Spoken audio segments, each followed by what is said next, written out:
Assalamualaikum warahmatullahi wabarakatuh. Para pecinta bahasa Arab, anak-anakku yang dirahmati Allah, siswa-siswi kelas 3 MTS dimanapun berada. Pada kesempatan ini kita akan mempelajari tentang fi'il amar, tentang at-tarkib, tentang struktur, tentang gramatika, tentang fi'il amar. Apa itu fi'il amar? Fi'il amar adalah kata kerja perintah. Anak-anakku yang baik hatinya, mohon diperhatikan. Iqra walahid. Baca dan perhatikan. Di situ ada 4 kalimat. Nomor 1 sampai dengan nomor 4. Di mana di situ ada contoh fi'il amar. Fi'il amarnya dalam satu kalimat terdapat 2. Nomor 1 perhatikan, ya Umar, ijlis alal kursi thumma ta'allam fil fasli. Artinya, wahai Umar, duduklah di atas kursi thumma ta'allam fil fasli, kemudian belajarlah di kelas. Nomor 2, ya Amirah, ijlisi alal kursi thumma ta'allami fil fasli. Wahai Amirah, duduklah di atas kursi thumma ta'allami fil fasli, kemudian belajarlah di kelas. An-namrah ats-tsalisah, nomor 3, ayyuhat talamidz ijlisu alal kursi. Wahai murid-murid, duduklah di atas kursi thumma ta'allamu fil fasli, kemudian duduklah di kelas. Nomor 4, ayyatuhat tilmidzat ijlisna alal kursi. Wahai para siswi, duduklah di atas kursi. Tsumma ta'allamna fil fasli, kemudian belajarlah di kelas. Anak-anakku yang dirahmati Allah, para pecinta bahasa Arab, perhatikan nomor 1 kata yang bercetak merah, kata ijlis sama kata ta'allam. Di situ adalah fi'il amar, kata kerja suruhan. Ijlis artinya duduk, ta'allam artinya belajar. Kata ta'allam artinya belajar.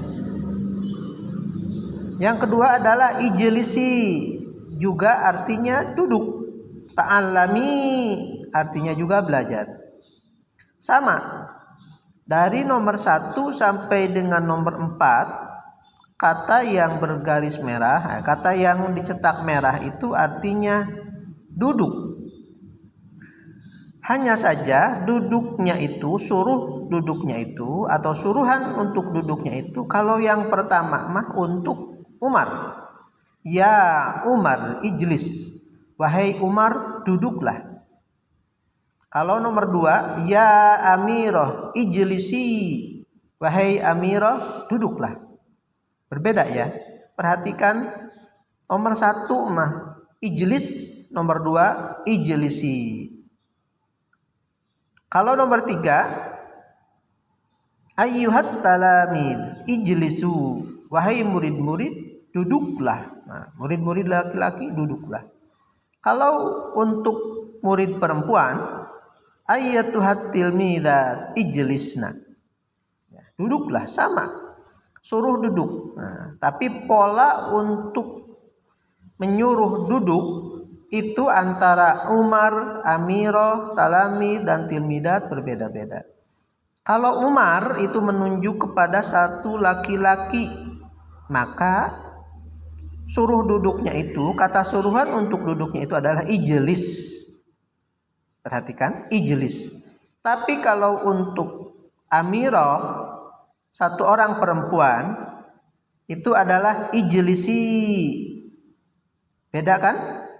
Bedanya kalau untuk Umar ijlis, kalau untuk Amirah, satu orang perempuan, ijlisi, dengan memakai iya di akhirnya.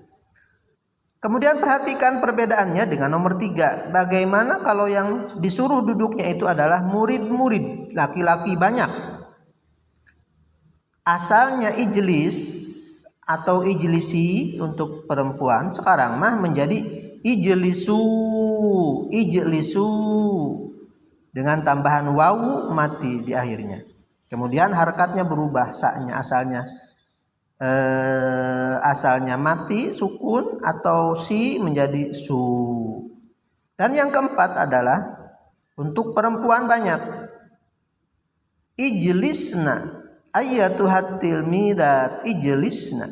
Asalnya ijlisu menjadi ijlisna. Ada tambahan nun di akhirnya. Begitu pula kata ta'allam. Lihat nomor 1 di akhir sebelum kata fil fasli. Tsumma ta'allam. Karena yang disuruhnya Umar adalah ta'allam, satu orang laki-laki. Tapi kalau Amirah, satu orang perempuan, ta'allami, pakai iya akhirnya. Kalau untuk laki-laki banyak menjadi ta'allamu, pakai wawu akhirannya. Dan yang untuk nomor 4 adalah ta'allamna dengan tambahan nun di akhirnya. Di situ juga ada keterangan pada contoh kalimat di atas, fiil amar berubah sesuai dengan perubahan domirnya. Dalam hal ini adalah orang yang diperintah. Begitu. Contoh ini untuk lebih jelasnya lagi, kita bisa contoh, lihat, bisa perhatikan ada pola-pola fiil amar. Fiil amar, ya. Fiil amar itu adalah kata kerja perintah, di mana kata kerja perintah ini terdiri dari beberapa kata ganti. Jadi kata ganti yang berhubungan dengan fiil amar itu ada 6. Satu ada anta. Anta itu kamu laki-laki seorang. Yang kedua ada antuma. Kalian 2 orang laki-laki. Antum. Kalian banyak laki-laki. Anti. Kamu perempuan 1 orang. Antuma, kalian 2 orang perempuan. Antunna, kalian banyak. Jadi orang yang disuruh itu tidak bakalan lebih dari 6 pola ini. Apakah yang disuruhnya itu adalah 1 orang laki-laki, 2 orang laki-laki, atau laki-laki banyak, atau 1 orang perempuan, 2 orang perempuan, atau perempuan banyak. Itu inti perbedaan bahasa Arab dengan bahasa-bahasa yang lain.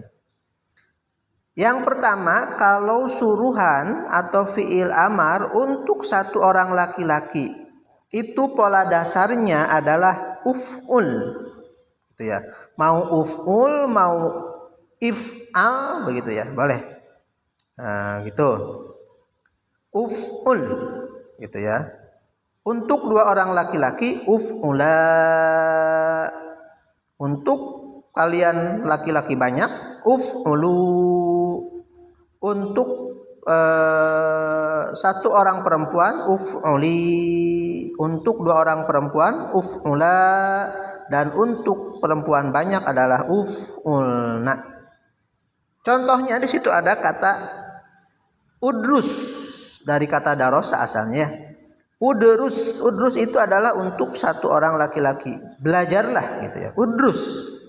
Kalau untuk 2 orang laki-laki, udrusa. Kalau untuk 2 laki-laki banyak, udrusu. Kalau untuk perempuan 1 orang, udrusi. Kalau 2 orang perempuan, udrusa. Dan kalau perempuan banyak, udrusna. Perhatikan untuk akhirannya. Akhiran dari setiap fiil amar, kalau anta itu sukun ya, atau mati. Udrus, gitu.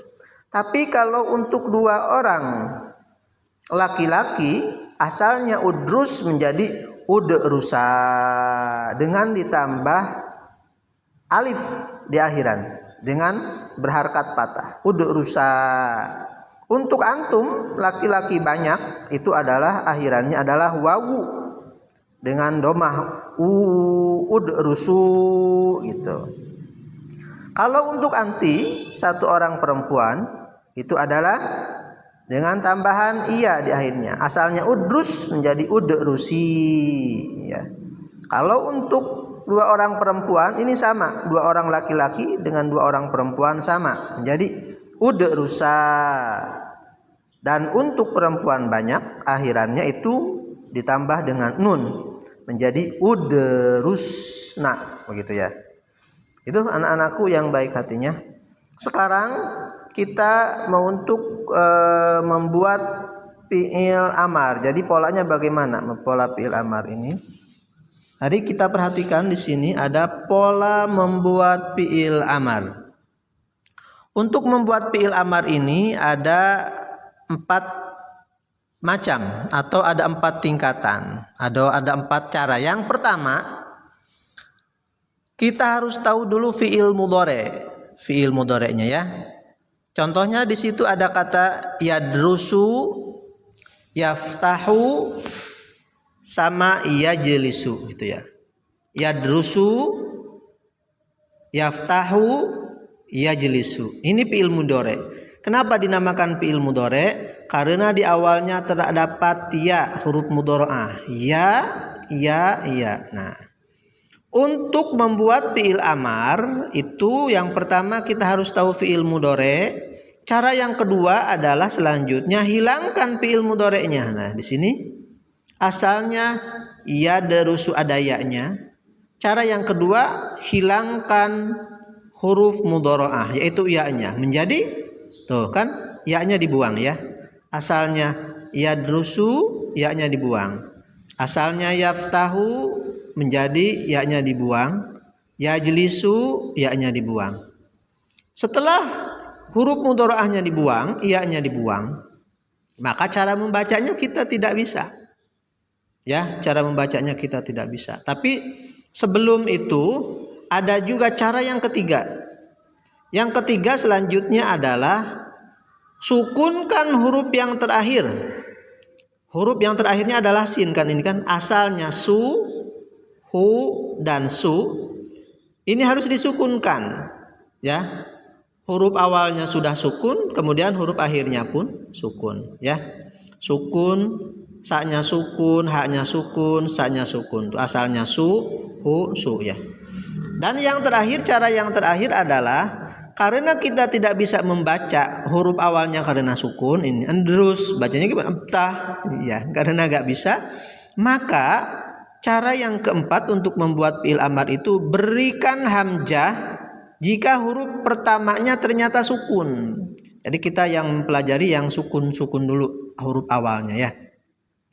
Kalau huruf awalnya itu sukun, setelah dibuang huruf mudhora'ahnya, setelah dibuang huruf ya-nya itu, maka harus diberi hamzah. Awalnya itu harus diberi hamzah ini nih, hamzah ya, hamzah. Hanya saja harokat hamzahnya bagaimana? Nah, ada keterangan. Yang pertama ini perhatikan, bila ain fiilnya berharkat dhammah, maka hamzahnya berharkat dhammah. Itu yang pertama, apabila ain fiilnya berharkat dhammah, maka hamzahnya pun harus berharkat dhammah. Mana yang dinamakan dengan ain fiil? Ain fiil itu adalah huruf yang kedua setelah dibuang ya-nya. Kan ini asalnya ya derusu. Dibuang huruf mudhora'ahnya ya-nya akan menjadi drus. Nah, ini berapa huruf? Ada 3 huruf kan? Huruf pertama dal, huruf kedua ro, huruf ketiga sa. Huruf yang keduanya adalah dinamakan ain fiil. Da-nya dinamakan fa fiil, ro-nya dinamakan ain fiil, sa-nya dinamakan lam fiil, ya. Nah, huruf yang keduanya dinamakan ain fiil. Apa huruf yang keduanya? Adalah ro. Bagaimana harokat huruf ro? Huruf ro itu harokatnya ru kan? Nah, dhammah. Maka hamzahnya pun nanti hamzah di awalnya pun harus berharkat dhammah. Jadi udrus. Asalnya yadrusu, drusu, kemudian drus, udrus begitu ya. Bukan idrus, bukan adrus, tapi udrus. Yang kedua, bila ain fiilnya berharkat patah, maka hamzahnya berharokat kasroh. Kalau ain fiilnya, ain fiil itu tadi huruf yang keduanya setelah dibuang ya fiil mudhari'nya itu harkatnya patah, maka hamzahnya harus berharkat patah. Contohnya di sini nomor 2, lihat. Nah ya, asalnya kan yaftahu fiil mudhari'nya, dibuang iya-nya menjadi ftah. Setelah ini hu-nya nanti tuh huruf akhirnya kan dibuang ya. Disukunkan huruf akhirnya.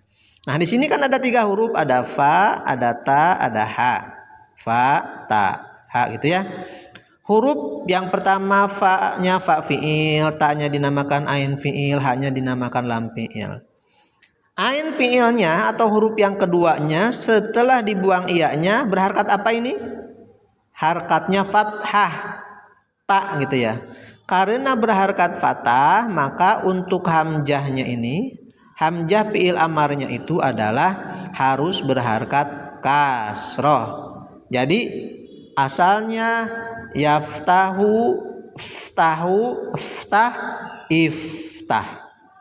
Iftah bukan aftah, bukan uftah ya, tapi iftah.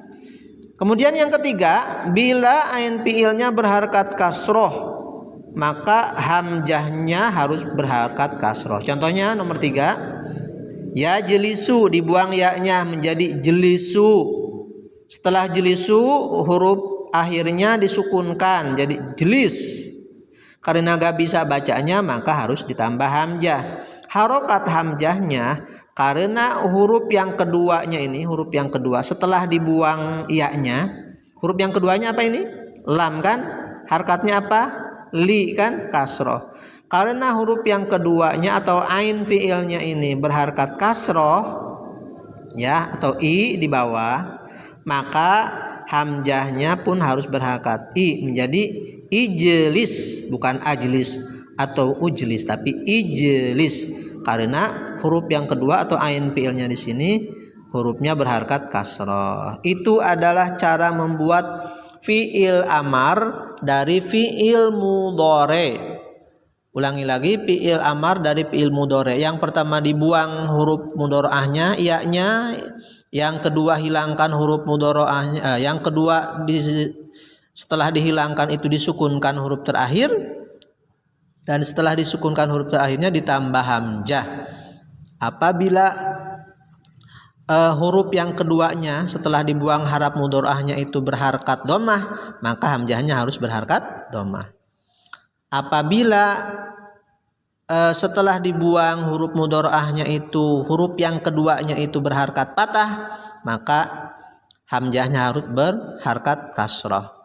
Dan apabila huruf yang keduanya setelah dibuang huruf mudhari'ahnya itu berharkat kasrah, maka hamzah yang ada di dalam fiil mudhari'nya, dalam fiil amarnya berharkat kasrah. Itu anak-anakku sekalian.